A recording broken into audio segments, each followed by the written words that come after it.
കുറ്റവാളികൾക്ക് കടുത്ത ശിക്ഷ കൊടുക്കുമ്പോൾ കുറ്റകൃത്യങ്ങൾ കുറയും, ക്രിമിനലുകൾ കുറയും. അതിന് മാതൃക ആക്കേണ്ടത് അറബ് രാഷ്ട്രങ്ങളിലെ ശിക്ഷാ നടപടികളാണ് എന്ന തരത്തിൽ പലപ്പോഴും വിലയിരുത്തലുകൾ ഉണ്ടാകാറുണ്ട്. അത്തരത്തിലൊരു നടപടിയുമായി ബംഗാളിൽ BJP സർക്കാർ രംഗത്ത്.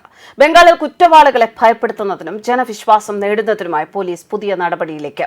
അറസ്റ്റിലാകുന്ന കുറ്റവാളികളെ അർദ്ധനഗ്നരായി അവർ ഭീതി പരത്തിയിരുന്ന ഹൗറയിലെ തെരുവുകളിലൂടെ നടത്തിക്കുകയാണ്. ഈ നടപടി മൂലം ജനങ്ങൾ ഭയമില്ലാതെ ഇവർക്കെതിരെ സംസാരിക്കാൻ തുടങ്ങിയതായി പോലീസ് പറയുന്നു. കുറ്റവാളികളെ ഭയപ്പെടുത്തുന്നതിനും പോലീസിൽ പൊതുജനങ്ങൾക്ക് വിശ്വാസം വളർത്തുന്നതിനുമാണ് ബംഗാളിൽ പുതിയ നീക്കവുമായി BJP സർക്കാർ രംഗത്തെത്തിയിരിക്കുന്നത്.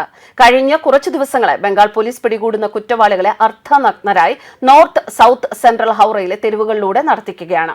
മെയ് 4-ന് ബംഗാളിൽ ഭരണം മാറിയത് മുതൽ അറസ്റ്റിലാകുന്ന എല്ലാ കുറ്റവാളികളെയും കോടതിയിൽ ഹാജരാക്കിയ ശേഷം അവർ ഭീതി പരത്തി വാണിരുന്ന അതേ പ്രദേശങ്ങളിലൂടെയാണ് പോലീസ് അർദ്ധനഗ്നരായി നടത്തുന്നത്.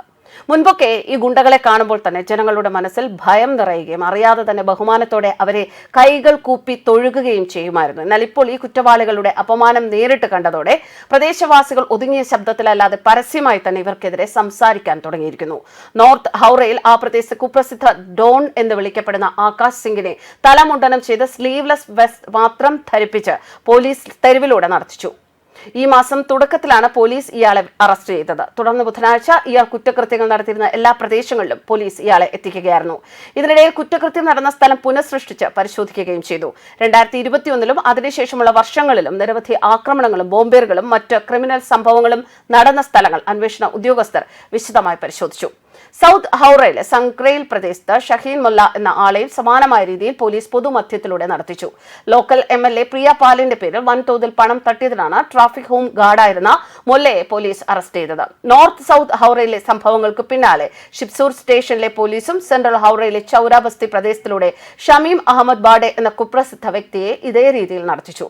തൃണമൂൽ കോൺഗ്രസ് നേതാവായ ഇയാൾ ആ വാർഡിലെ മുൻ കൌൺസിലറുടെ ഭർത്താവ് കൂടിയാണ്. ഈ നടപടിയെ കുറ്റവാളികൾക്കുള്ള ശക്തമായ താക്കീതായാണ് പോലീസ് കാണുന്നത്. പൊതുജനങ്ങൾക്കിടയിലെ ഭയം ഇല്ലാതാക്കുക, ഭയമില്ലാതെ ആളുകൾക്ക് ദൈനംദിന ജീവിതം നയിക്കാൻ പ്രാപ്തരാക്കുക എന്നിവയാണ് ഇതിന്റെ ലക്ഷ്യമെന്ന് പോലീസ് ഉദ്യോഗസ്ഥർ പറഞ്ഞു. ഇതിനാലാണ് ഇപ്പോൾ ആളുകൾ പ്രാദേശിക പോലീസ് സ്റ്റേഷനുകളിൽ എത്തി ഈ ഗുണ്ടകൾക്കെതിരെ ശക്തമായ ഭാഷയിൽ പരാതി നൽകാൻ മുന്നോട്ട് വരുന്നതെന്നും അവർ കൂട്ടിച്ചേർത്തു. News desk കർമ്മൻസ്.